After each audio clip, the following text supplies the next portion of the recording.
All right, we're going to start exactly on time for once. Welcome to the 2025 Leadership State of the Industry panel. This is going to be a lot of fun. This is always a vigorous conversation. We're going to talk about politics the entire time just for fun.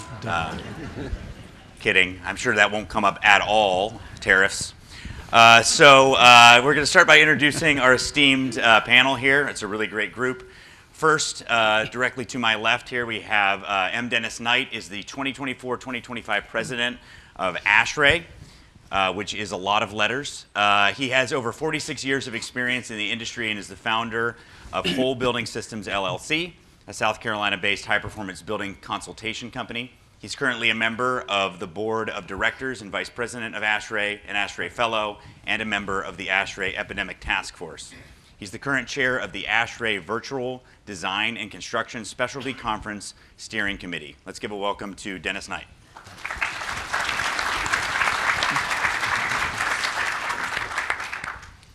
Next, we have Dominick Guarino. Dominick is a personal friend, as well as the National Comfort Institute's president and CEO, the HVAC industry's largest independent training and certification organization. He was chief editor and associate publisher of Contracting Business Magazine during the 1990s, where he launched HVAC Comfort Tech.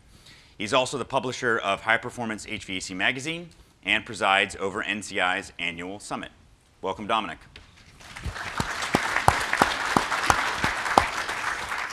Next, we have Talbot G. Talbot is the current CEO of HARDI. Talbot sustains and moves forward with HARDI's mission to increase distributor members' competitive advantage in the marketplace. He has extensive knowledge of the distribution side of the HVAC industry and consistently works to maximize distributors' success through education, professional development, market data analysis, and advocacy. That's a hard word to say. Welcome, Talbot. Thank you. And finally, last but not least, we have Stephen Yurek, is the current president and CEO of the air conditioning. Someone laughed. We're just kind of saying when you say current, that must, is it temporary? You know something. What's that? It sounds like it's temporary, so we're kind of concerned when that I we say don't current, know, we don't know no, something. You didn't hear? We didn't, you know. You didn't get the memo? Oh, well, okay, we're going to talk later. Yeah, it's bad. It's Little really heads bad. up would have been nice. Yeah, no, sorry.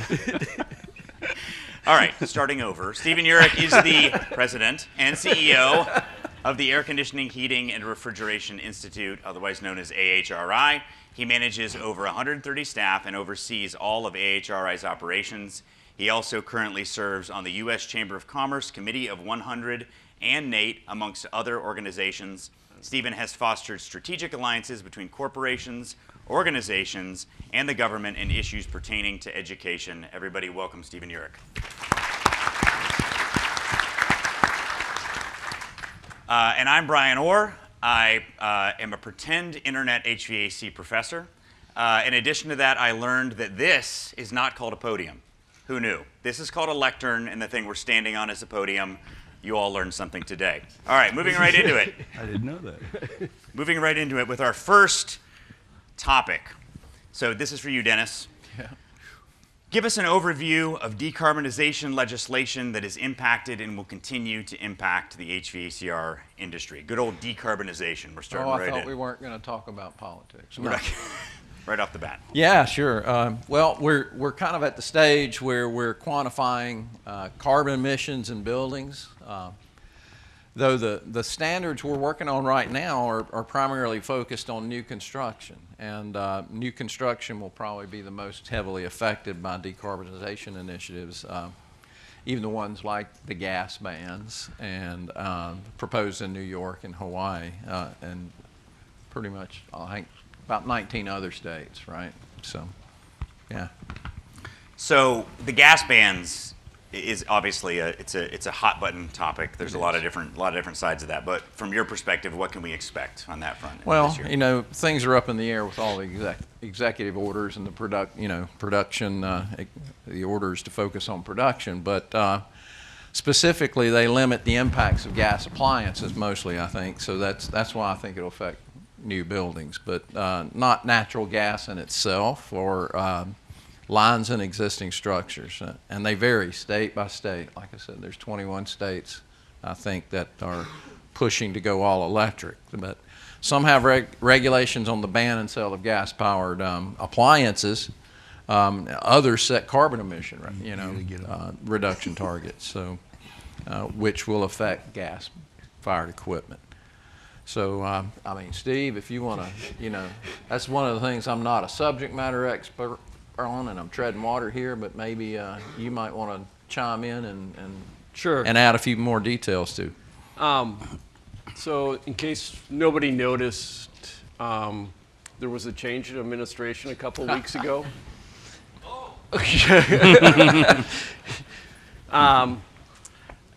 The issue of decarbonization, the issue of electrification and everything else is still there. Yeah, I mean, it's still going, and it's going to be impacting the products and everything else that's out there. However, hopefully there's been more of a shift in really focusing on what do we do to sell the best products that provide the comfort everybody needs, that provide the safety, the health, and all of that, and how do we do it so it's affordable? And hopefully there's going to be more of a rationalization. The worst thing, and we had a meeting just the other day of the International Association of Air Conditioning Heating Manufacturers, so representatives from China, Japan, Korea, Europe, Brazil, Colombia, US, Australia, and we all agreed that climate is the worst thing you can base policy on because it doesn't give you the factors and other things you need to do. What we should focus on, and what you guys all are doing in the field, is focusing on your customers. What do they need? Do they need heat? Do they need hot water? Do they need cooling?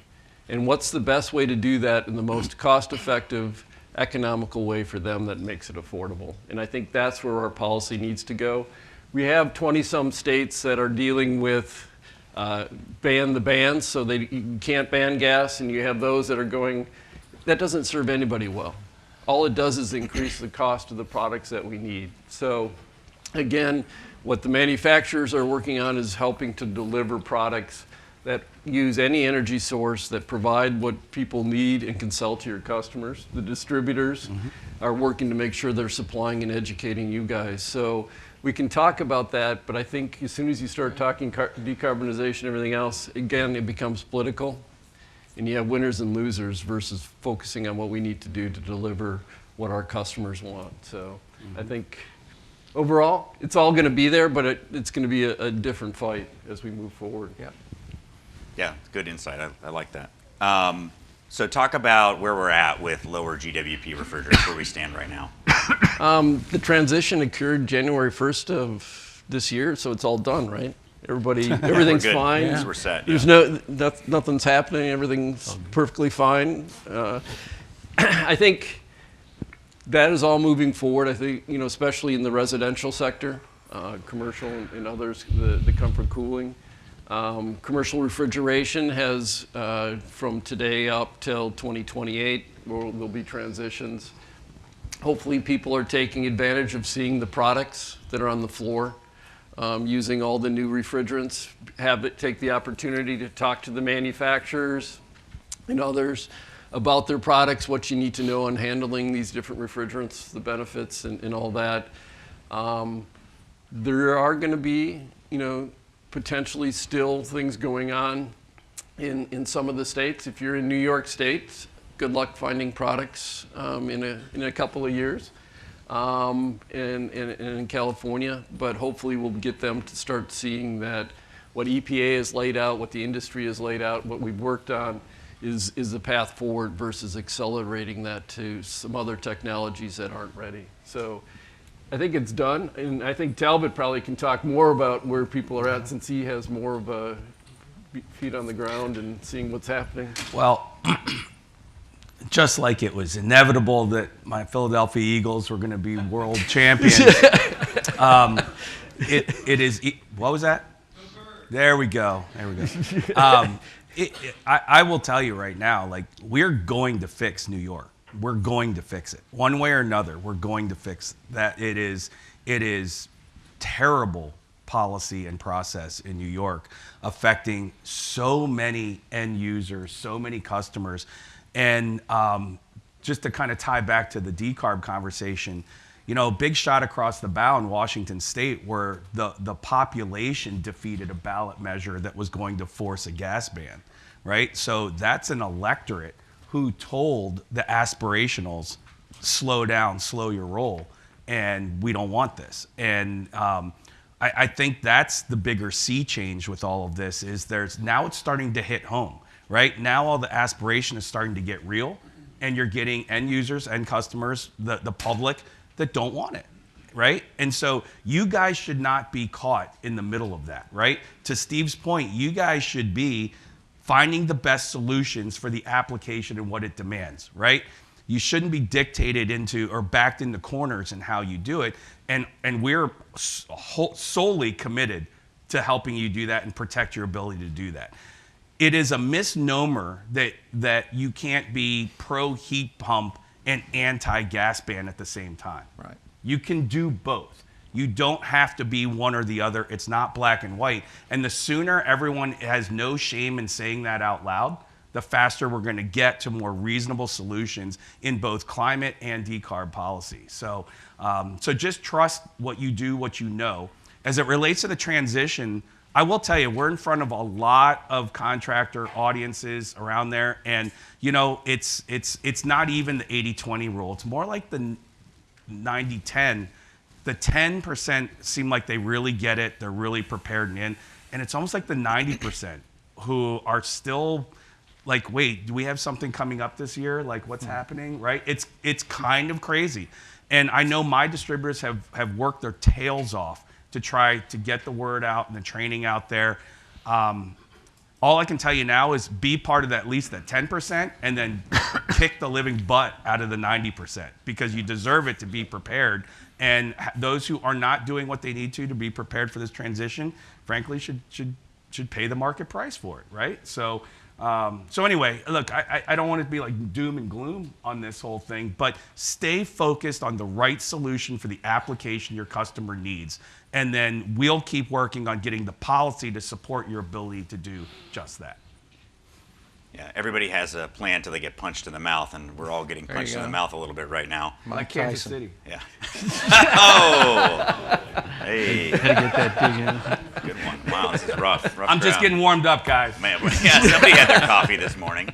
Dominick, I actually want to just kind of take an audible here and go to you. Like, what are you hearing from contractors on this front with A2Ls and all this? Well, obviously there's still a lot of confusion out there. I must say there's been a lot of good training on the part of distributors to help contractors ramp up to handle refrigerants, but it's not without challenges, of course. Now we need to add 2 more jugs to the truck and Yep. you know, all that kind of stuff. But And the way you store them. and the way you store them and on and on and on, labeling and so forth. But I think overall I see a lot of focus on it. And the above, you know, all the above solution, I think contractors are starting to see it. We're helping to train them on that. It's like heat pumps, not bad, you know, especially like cold climate heat pumps, what you can do with those. And by the way, cold climate heat pumps are not just for cold climates. I mean, they work phenomenally, you know, all the way down to the Mason-Dixon.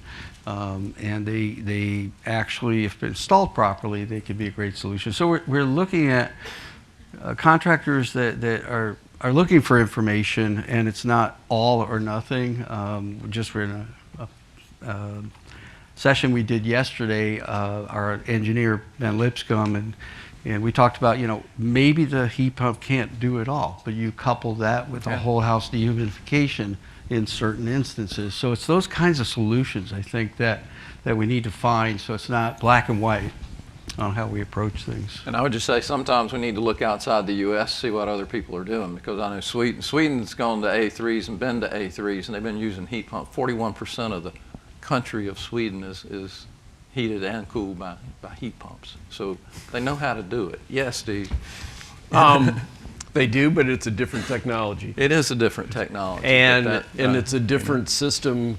When we make comparisons, a monoblock in an air-to-water based system works perfectly fine if we have, replacing boilers and other things like that. However, in air-to-air, ducted systems and everything else, there is no technology right now that is available using A3s that have been tested and can be used. So again, making blanket comparisons, saying Europeans have done it. They haven't.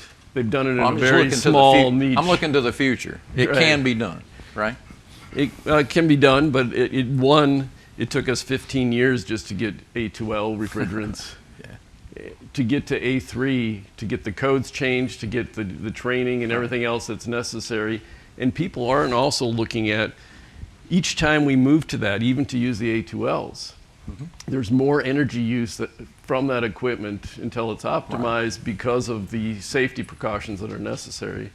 What would be necessary to go to A3 in a lot of these applications, what's going to be required in ventilation and other things. Well, and especially existing buildings, right? Right. So what you need to do is you need to make sure you look at the overall impact. And again, is there going to be solutions? Yes. Commercial refrigeration, certain other areas using A3s or CO2 or ammonia makes sense, but most of the applications, especially for comfort cooling, at this point in time, it doesn't make sense. And I think we need to focus on, this is where we are. A2Ls are really important and people need to learn how to use them. I know even a couple of years ago, people were still saying 410A was a new refrigerant. And it's going to be a while before they think 32 and 454 are the refrigerants of choice. So again, yes, there's things going to be there, but we're not going to see that transition in the U.S. for at least 15 plus years. And I think focus on what you need to know today, learn about the A2Ls, and move there and do it. We'll have the conversations. We'll do the research with ASHRAE like we did in the last transition. And we'll figure out, what's going to be happening in the future and how to bring those technologies here.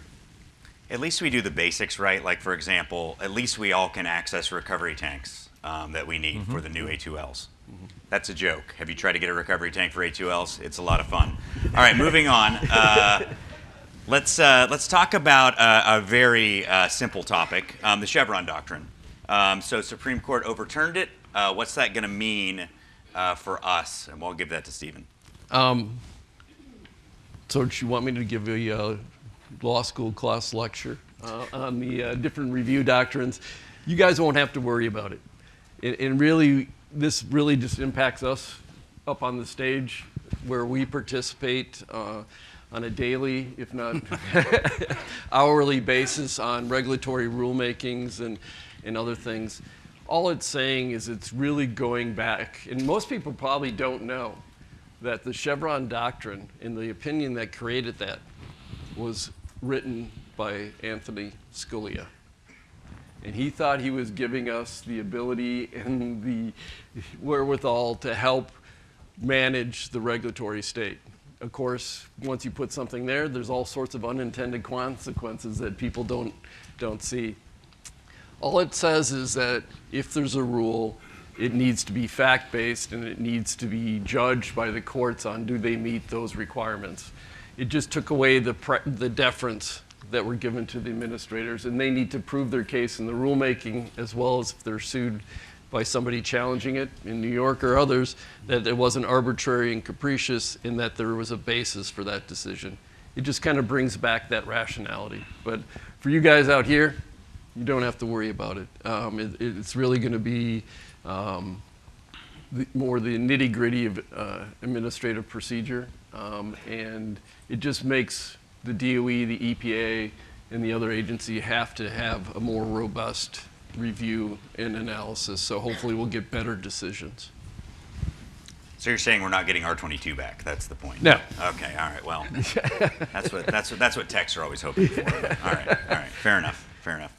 How about some lesser-known stuff? PFAS, that kind of those sorts of regulations, initiatives that are potentially coming down the pike. Do you want it, or do you want me? I'll tell you, like the PFAS thing kind of snuck up on a lot of us with these overarching state bans or attempt to ban, and our products getting wrapped up into it, even though they're not emitted, they're not consumed.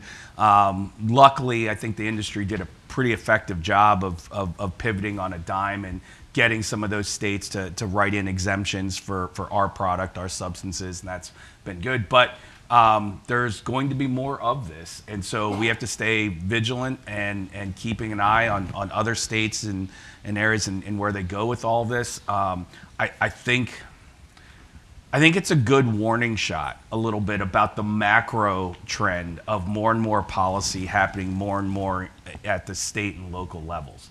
And so I'm encouraged by the fact that the industry was able to respond quickly and address some of these issues and create some model language that helped get those exemptions for HVAC. But at the same time, I was distressed that we did get caught off guard with it in the first place, right? So I think our intention is to continue to build out our infrastructure to where we're not getting caught off guard by these things. In fact, maybe we even know about them as they're being thought up rather than after they've already been introduced or tried to be implemented. And I know this might be hearsay for a lot of you, or half of you at least in the room. EPA has the PFAS regulations right. What they're doing is they're doing a scientific-based regulation where they look at the over 10,000 PFAS chemicals. They've identified initially 10 that were really, really bad, and most of that was with firefighting foams and other things. And then they're looking and getting information on others. They just issued some rulemaking looking at an additional 300 or so compounds. Again, waiting to see. Most of ours are part of that 10,000. I mean, PFAS is not only in the refrigerant, but it's in every gasket, every electric switch, the lubricants, oil, anything where there is no friction. And of course, to go to A3s, you really need PFAS because you don't want friction or sparks. And so there's a lot of uses where it's not dangerous. Here, when you see what Minnesota, Maine, and some of these other states that are moving on this, what they did is they went to look at the wrong way to go about regulation, which was in Europe, where they banned all 30,000, 10, 15, 30,000 PFAS chemicals, and then look for exceptions. And so that's where they were starting at. And now they're starting to see that they really can't do that and what the impact is. So again, we as an industry really do support the EPA process, the EPA review, because it's based on facts, science, and removing the bad stuff and letting us continue to use until we find alternatives for the other uses that PFAS is. So again, hopefully, there's one place you can say EPA is doing the right job.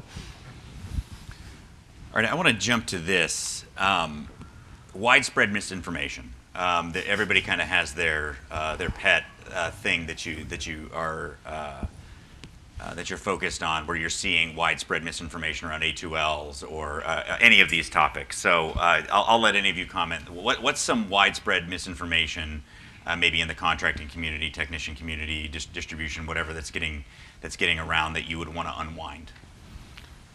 I think one, again, is related to the refrigerant transition, and in particular related to commercial refrigeration and what is and is not available related to technology. And I'm really seeing this where some people are very concerned, saying there is no alternatives for 404 or some of the really high GWP refrigerants, or there isn't equipment being used or out there for sale. And there is. And also, there's no requirement that they replace what they have today. They should probably retrofit and get rid of the 404 and use another drop-in and go from 4,000 to a much lower GWP. But that's why the EPA transition rule gave dates going from 2025 all the way out through 2028, because we know there's going to be a rollout of new equipment, new technologies, and new refrigerants. And I think the misinformation is people think they need to change today or they need to take out their equipment, and you don't need to do that. You can continue to service it, You should look at alternatives that are economical if there's a need to switch out a refrigerant and do a drop-in. But there are alternatives, and there are times and a mechanism to deal with that. So I think that's one misinformation, is that they need to do the transition and transition that equipment. And maybe it's even seen on the residential when somebody has a repair and say, well, oh, we can't get that equipment anymore. You have to replace that condensing unit or other things. You don't. You have the ability to continue to repair. Yeah. You know, look, I mean, maybe it's the obvious question, but the flammability issue, right? I mean, unfortunately, I think you're going to have some less scrupulous competitors out there who are going to, you know, show customers, you know, stupid YouTube videos or something like that that makes them feel like they're putting a nuke in their house if they do an A2L system, right? Like, I mean, these guys in particular did so much research on all this and exactly defining what an A2L is in terms of flammability.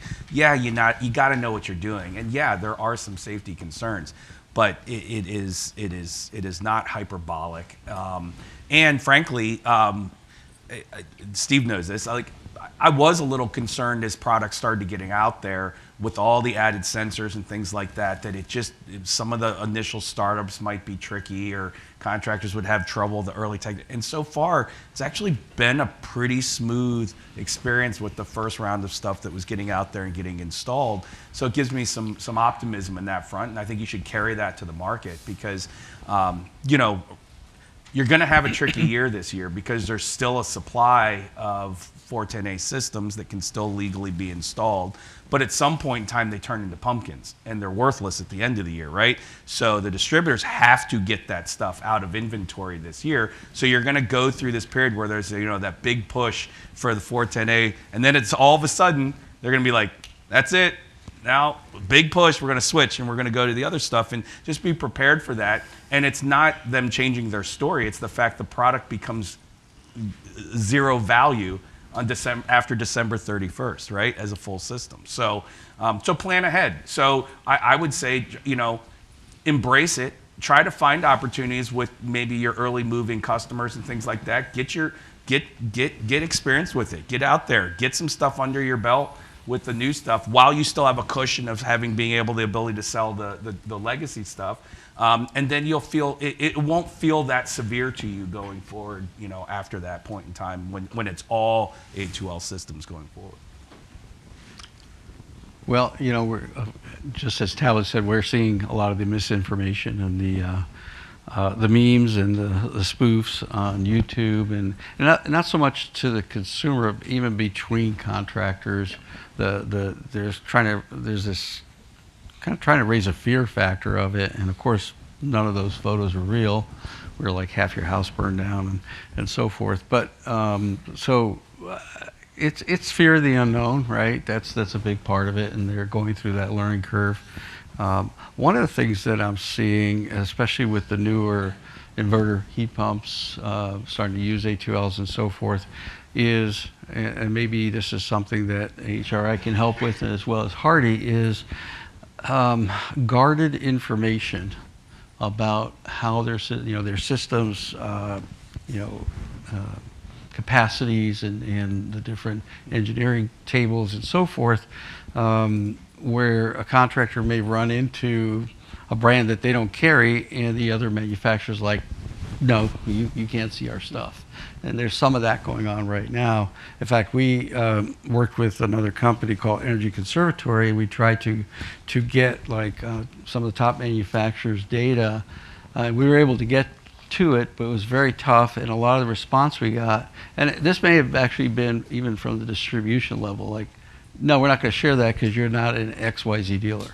So I think there needs to be a little more openness, because this stuff is more complicated, and we're using, unfamiliar refrigerants, but also the whole concept of inverter-based systems is fairly unfamiliar. So I would say if our industry could be a little more open, and I'm talking on the residential side, I'm not sure if that's happening on commercial, but one comment I'll just make on that, and for especially the contractors out there, understand, like, all the manufacturers have their strategy and path for how they're going to attack this transition, and they're all at different phases of it too. And everyone's going to be compliant. Everyone's going to make the transition. It's all going to happen, but it's not going to be ubiquitous across all the manufacturers. And I don't know. I can't speak specifically to what Dominick's thinking, but there's a likelihood that there's some lines or products or brands or supply or distributors who literally don't have that information yet, because certain lines just aren't there yet. They've chosen to take a more staggered approach with how they do it. Whereas you have others who decided we're going to be early adopters, we're going to transition early. Remember for a second, by the way, this all was supposed to have happened last year, right? So there were some who decided they were just going to be ready. They weren't really going to alter their plans that much and just kind of go along with it, even though on December 23rd, of course, we get the 1 year delay, which was on one hand a blessing, but also you could all argue in some respects a curse too. And so just be aware of that. And so self-serving, I'd say be a little patient and forgiving with your suppliers, because they're not all on the same journey and the same path. So I'm pretty certain they are motivated to help you and support you with everything they've got when they've got it, but they literally may not have it or may not have a lot of information about what they will have 6 months from now. Dennis, Yeah. you haven't spoken much, so let's bring this up here. What do you think some of the most promising technologies are coming up? You already talked a little bit about A3s and some of the things in Europe, but what do you think? What are you looking for? Well, I still think heat pumps. I mean, they're going to grow. They're going to change. Inverter heat pumps, their capacities and their ability to handle larger capacities and smaller capacities and deal with varying loads. I think we're going to see still a lot more innovation in the realm of heat pumps. Some just practical experience for me in the field.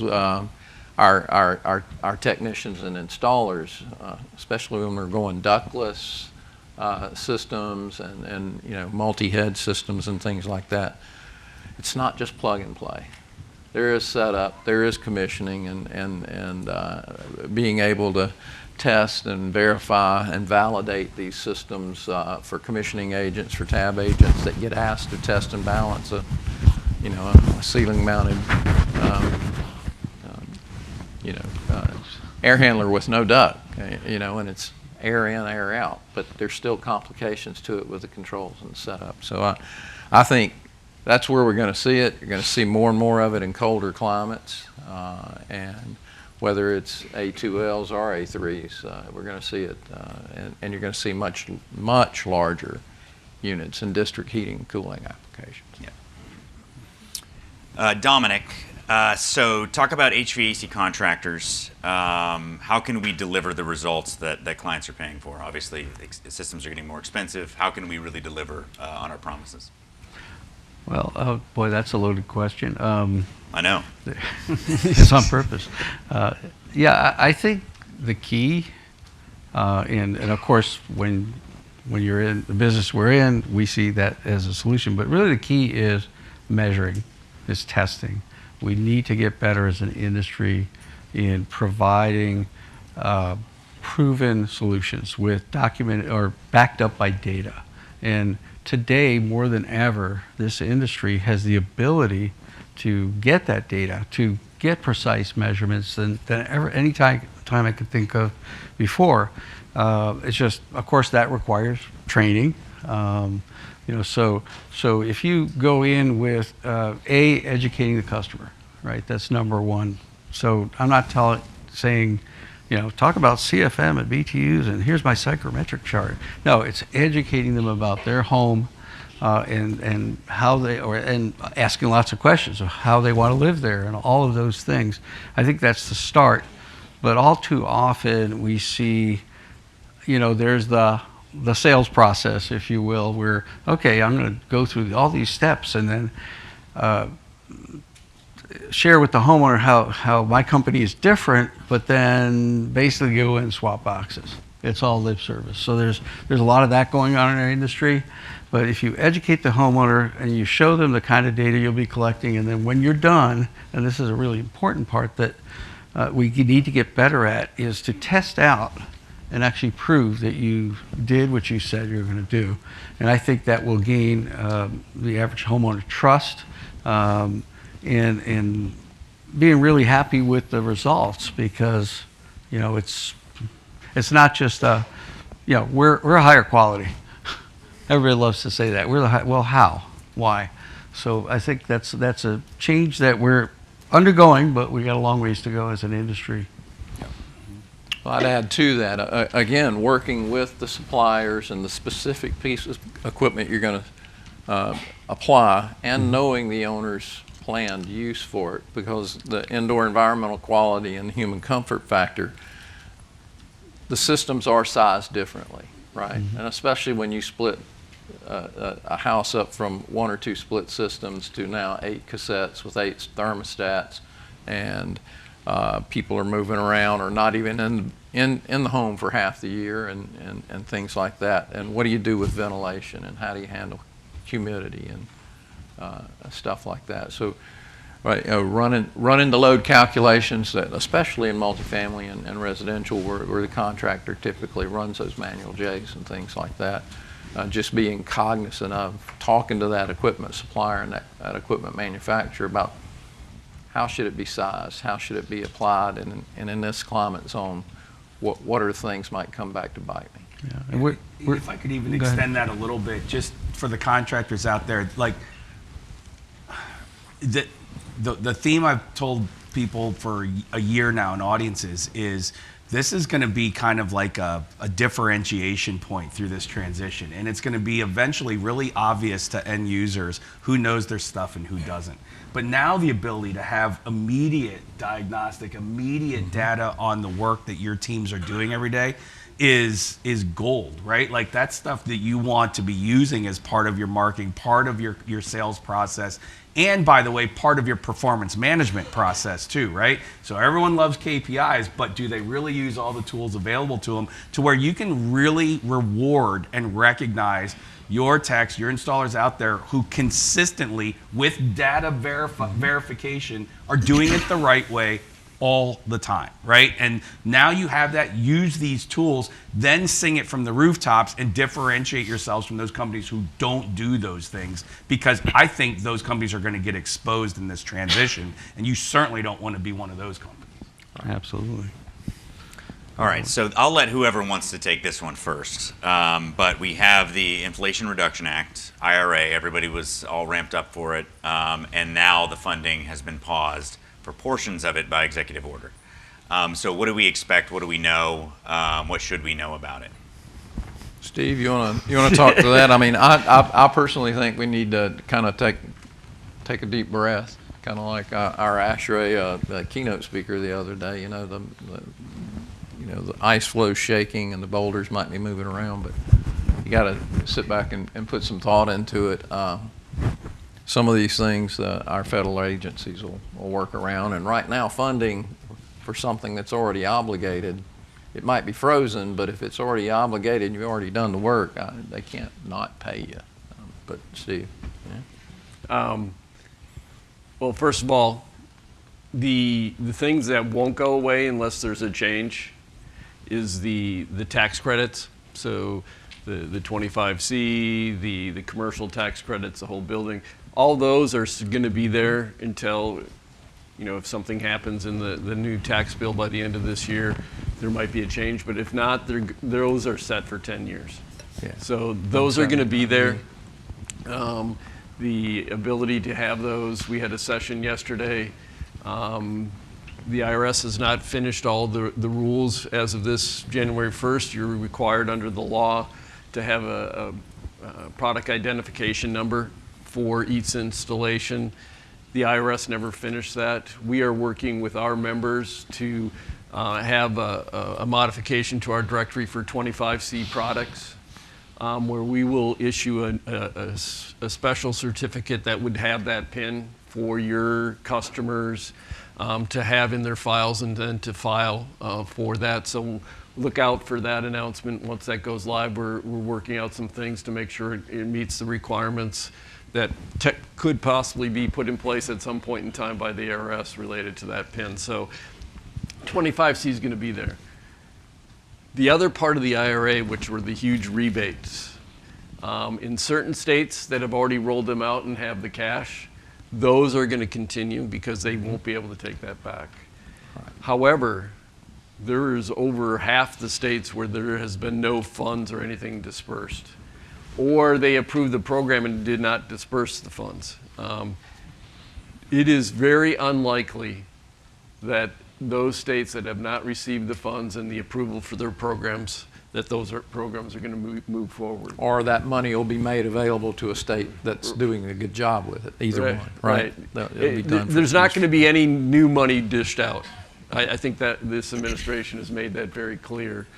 There is some questions. There were about 10 states or thereabouts that received or had the approval to move forward on funds within the last week before the end of the prior administration. There is going to be some questions there. So I guess the message is plan and do your selling around the 25C. If you're in a state that has the IRA rebate programs that have been approved, then you can do marketing and other things related to those rebates to help with it. But if you don't and they don't have a program, your selling point and the ones that the manufacturers and the distributors are going to be focusing on are really the tax credits, because those are there, and as I said, it will be there for 10 years. I wouldn't be surprised if this topic ends up in court somewhere. Right. But that's a process, a long one. Who knows where that plays out. I will say, I think we probably tried to communicate last year in this panel to temper your expectations about the program anyway, with the rebate side of it, right? I mean, yes, it's a lot of dollars in aggregate, but for some of the states, actually, in terms of the size of their market, it's not. And there were very set restrictions of who would qualify for it and everything. So if you wanted to make it key to your business model and your sales approach for the year or something, then maybe it could move some needles. But I mean, I don't think any of us looked at it like this was going to be a massive market mover across the macro environment. So let's not get to, maybe your point, get too kind of wrapped around the axle on this one. I will say though, like we did build for the industry. It's available publicly on our website, an IRA toolkit, which keeps you updated on every single state. So at the map, you can pull it up. You have a version of one too, and we keep that updated where what the status is of all the programs. The interesting part about it is they were more complex, the early programs, than we expected them to be, and they became much more like choose your own adventures. So when you got in there, you'd have to kind of select what's the application or who's the end user or who's the customer, and then you would go through, and then some states had a contract or application process, certification process you had to go through. So you're welcome to use that tool off the HARDI website to help see where your state's at or where your program is at.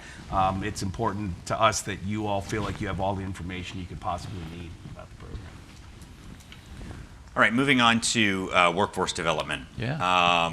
What are some global trends that we're seeing in the workforce? And I'll ask that to you, Dennis. Sure. I mean, well, the global trend, and it doesn't matter whether we're in the U.S. or we're in a country that's got 4 times the size population, 1.4 billion people or whatever.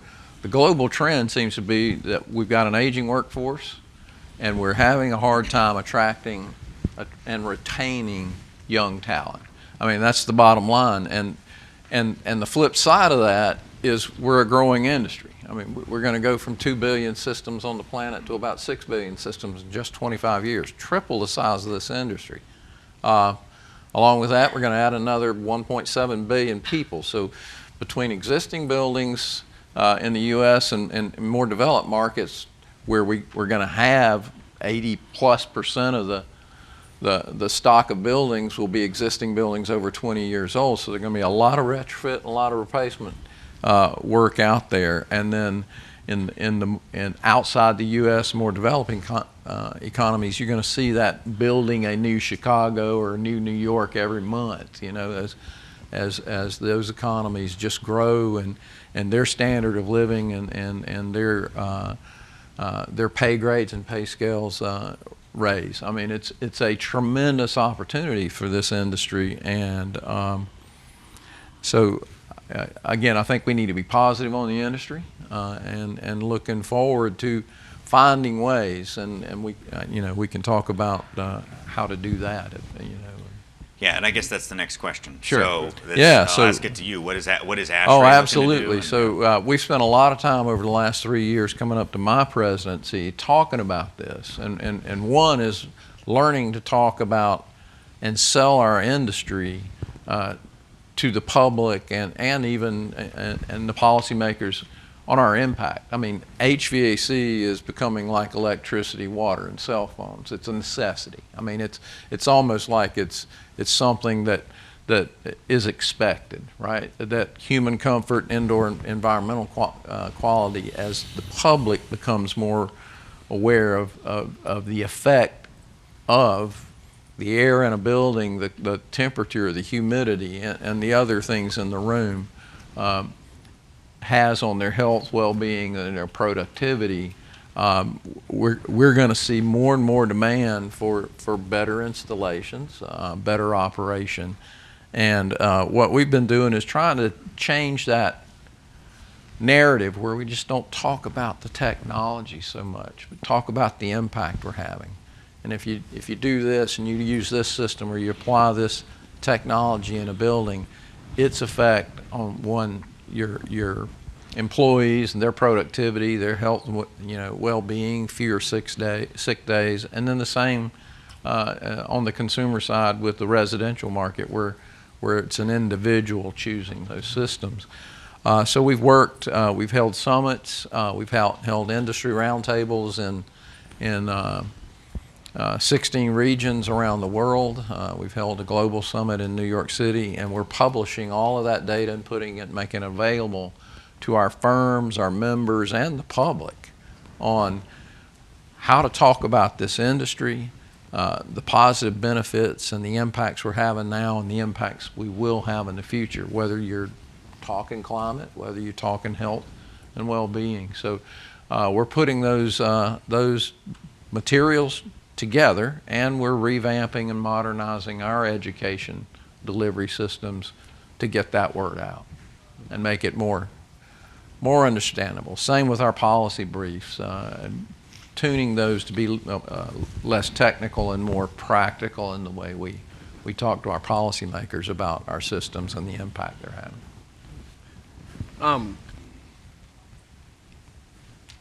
I think we have to understand, as you know, and as Dennis says, I mean, this is a huge problem, but it's not a problem in your city or your state or the United States. It's a global problem. And if you look at the demographics and what's happening, there is a smaller and smaller base of eligible employees.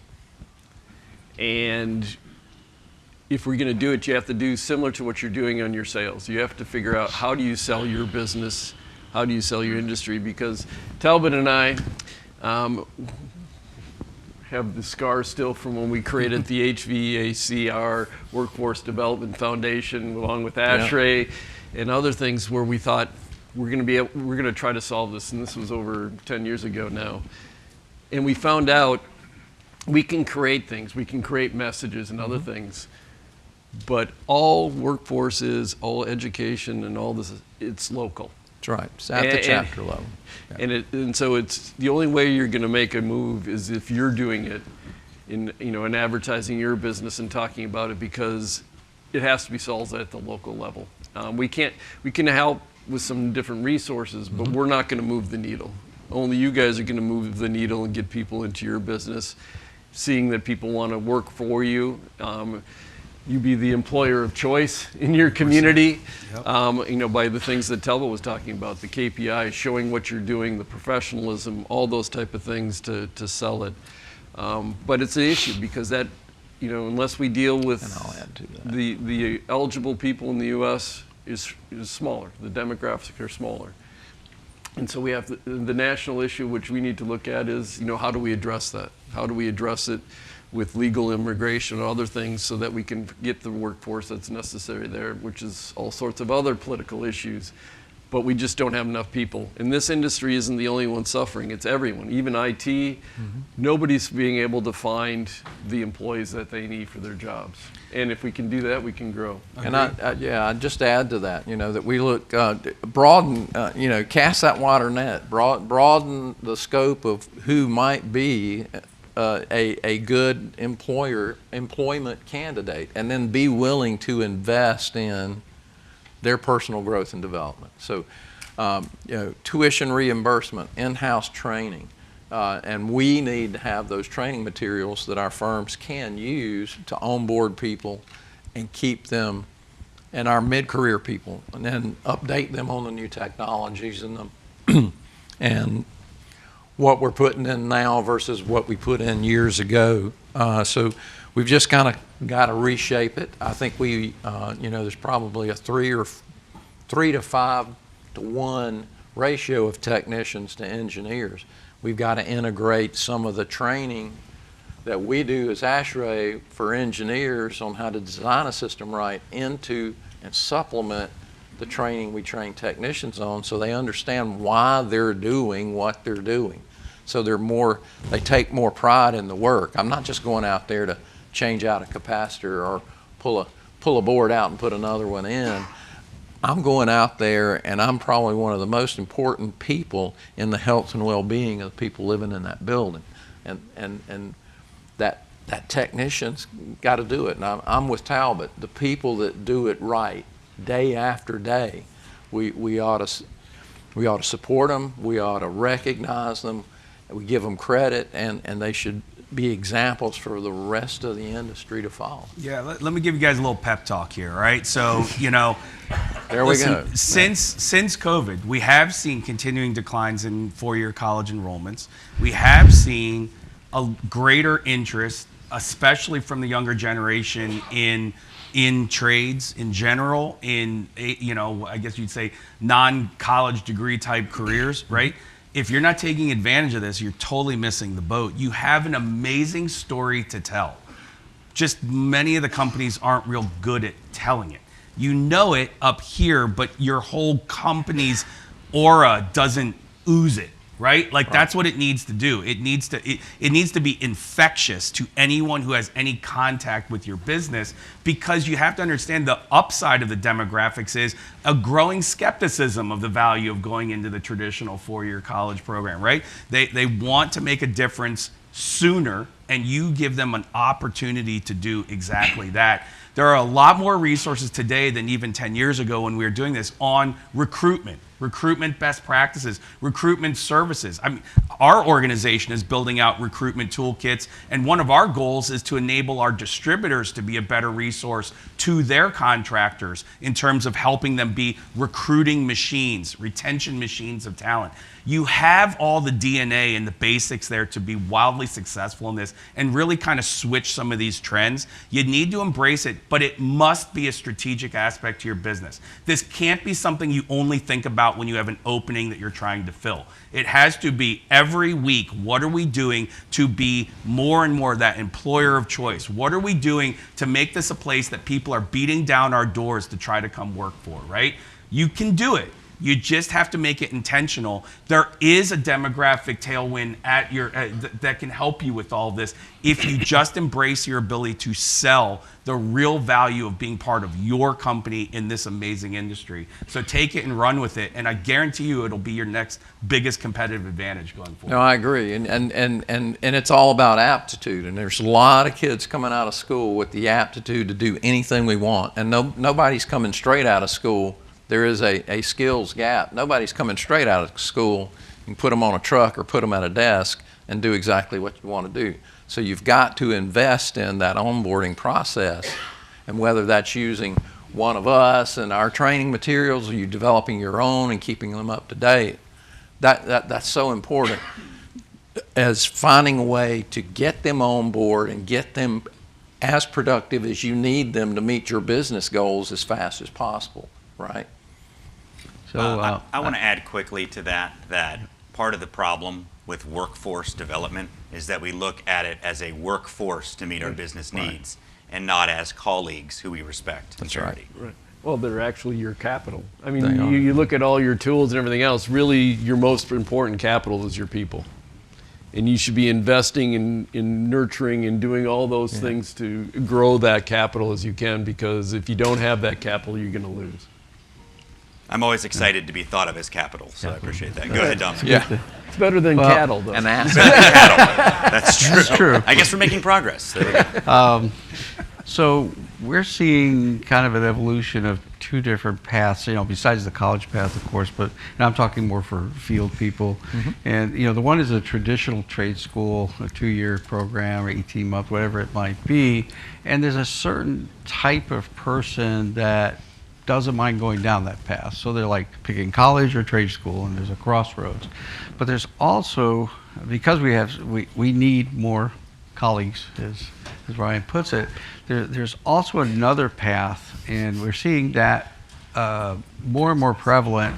It's a grassroots type of thing, and that is shorter training programs where a contractor can hire someone, I don't want to say right off the street, but with good people skills, good attitude, all those things, and in 6 or 8 weeks, have them become a preventive maintenance technician, for example.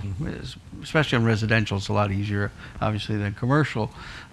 Safety training and so on and so forth, and that's attractive to a lot of people. Like, you could be out in the field in 6 weeks and get started. Now, does that mean, okay, you're done? You're a technician, learn on the job? Of course not. But once they're kind of on this path, the career path, then I think that's where the further education needs to happen at every level. Obviously within the company, doing internal training and so on and so forth, ride-alongs with other technicians, all the things you would normally do, but help them, and again with online materials and a lot of other things, is help them move towards where they want to go. And I take this from Bryan from our last year panel discussion, is not everybody wants to do everything. So help them figure out, where they want to go. Do they want to be an installer? Do they want to be a service tech? Do they want to commission systems? Let them decide the direction and help them get there, as opposed to, we tend to try to pigeonhole people. I need you to be able to do, well, in the off season, you've got, you can do installation, but when in the off season, we need you to do service, or in the shoulder season, whatever it might be. And you tend to expect way too much from that individual, from that team member. So I think being more aware of them as people and where they want to go, I think would serve a contractor really well, because you will have team members that want to stay with you, that are happier, obviously doing a better job, and all of those things. And another thing is, your goal as a contractor should be to let them even go beyond you, like graduate from your company when there's no longer, you're hitting a ceiling and there's not opportunities. And that's the ultimate thing, I think. And many times, those same people, I think, Bryan, you mentioned this earlier today, will come back and maybe they've become managers somewhere or tried to run their own business, and then they'll be like, you know what, I really liked working here. So maybe they're ready for a management position or sales position, whatever it might be. But I think the career paths, the training by roles, that's a big thing we're very focused on right now. So it's like, okay, you decide what you want to be when you grow up, so to speak, and like, here's a whole training ladder for you. If we start thinking in that direction, as opposed to, yeah, you can do trade school and you're basically working out of textbooks and so on and so forth, but not getting that as much of the practical application of what you're doing. I think we could shift this, and I'd like to see more of these quick start programs, of these, build a tech, or different names for them. All right, so we're running tight on time. Anybody we're going to just give like 5 minutes for questions after they do closing statements. So if you have questions, you can come up to the mic here. So let's just 1 minute each or thereabouts. Closing statements. What are you seeing this year? What are your priorities? What are you excited about? We'll start with you, Stephen. Just surviving the uncertainty. I think is really the thing that we're focusing on. I think the priority is helping this industry navigate these changing times. Not only, it was going to already be confusing enough with the transition and everything else that was occurring. I think now also looking at what's happening on the federal level, what's happening on the state level, globally, it's just helping this industry, my members, the manufacturers, navigate what's happening. And that includes even the T word that you mentioned at the very beginning, and we'll mention here just what the tariffs mean and what that impact's going to be. So it's going to be a busy year. Associations, become very relevant to help us through this uncertainty. Really simple. Be superheroes, because that's the expectation your people are going to have. They're going to get hit with a lot of information. They're going to get hit with more educated customers asking them a lot of questions, and those who don't know the answers are going to get exposed. So create superheroes. Understand they have a tall task ahead of them, but empower them. Take advantage of all the resources and tools to make those superheroes out of everyone that's touching a customer every day, and they will shine and they will grow and they will be loyal to you for a long time because of it. Use things like our AskA2L.com tool. That's for the industry. So you never have an excuse to know what your compliance obligation is in this A2L transition. It's always there, 24/7, 365. You got it, use it, build those superheroes, and then go win. So one of the, My man. and go Eagles, right? My man. So, I think one of the greatest challenges for our industry is attracting younger people into our industry. We have a new generation of people, and they have a lot of options. They have a lot of choices. And so presenting ourselves in a way that is interesting to them, and the other thing I think in Gen Zers is that they're wanting to contribute. They want to do something that matters. And so if we could, our messaging to them is that this really matters. So that's one of the things I think we could do a better job of. And the other thing is technology. Again, for the younger generation, let's face it, they were born with this in their hands, right? I saw a great meme of a school teacher that made a giant iPhone with a cutout. And when she started teaching the class through the iPhone, everybody was paying attention, right? There's, and speaking of technology, we have today phenomenal technology, a lot of software, whether it be diagnostic software, like shout out to MeasureQuick and others like that the technology allows them to focus on the solutions as opposed to doing the math. Which I think is a big deal. So they can kind of focus in on what's really going on. And the other technology for salespeople, designers, LiDAR technology. And this would be more existing buildings, homes, where they can walk through with a tablet and scan the building, and now they're not drawing out floor plans to do a manual J. We're seeing more of that. Is it perfect yet? No, but it's pretty darn good. We're staying in an Airbnb here, and we use this, now I'm going to forget the name of the software. It's a software like, I forget what it's Conduit? called. Are you talking about Conduit? Cubicasa. Cubicasa, yeah. Cubicasa, where we walk through this huge home, because there's like 5 bedrooms, we're all sharing, and literally scan the home, and in 10 minutes, they sent us the blueprint of the entire home, scale, and so forth. So really cool stuff. So that technology, I think, is attractive to the new gen coming in, and make that known, share that.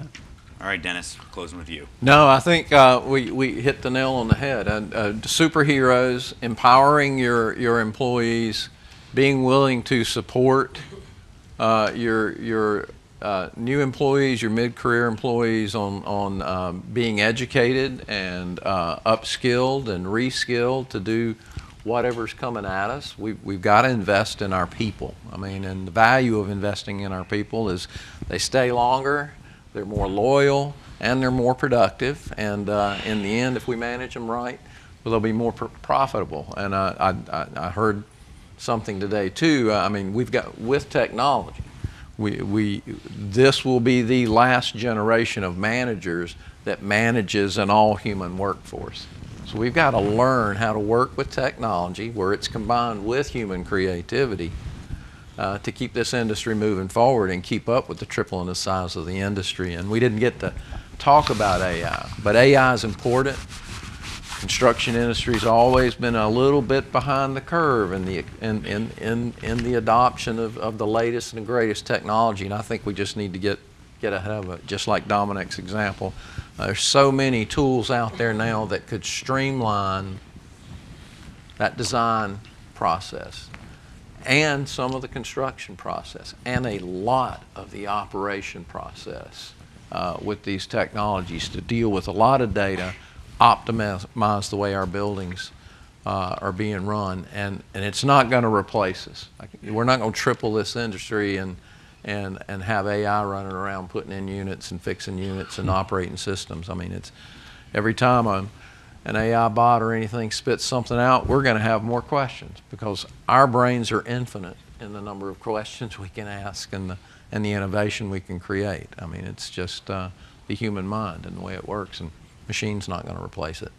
So we need to use those machines to help us do better and better jobs and build better buildings for people. Yep. Awesome. Gentlemen, thank you so much. Yep. Thank you, Bryan.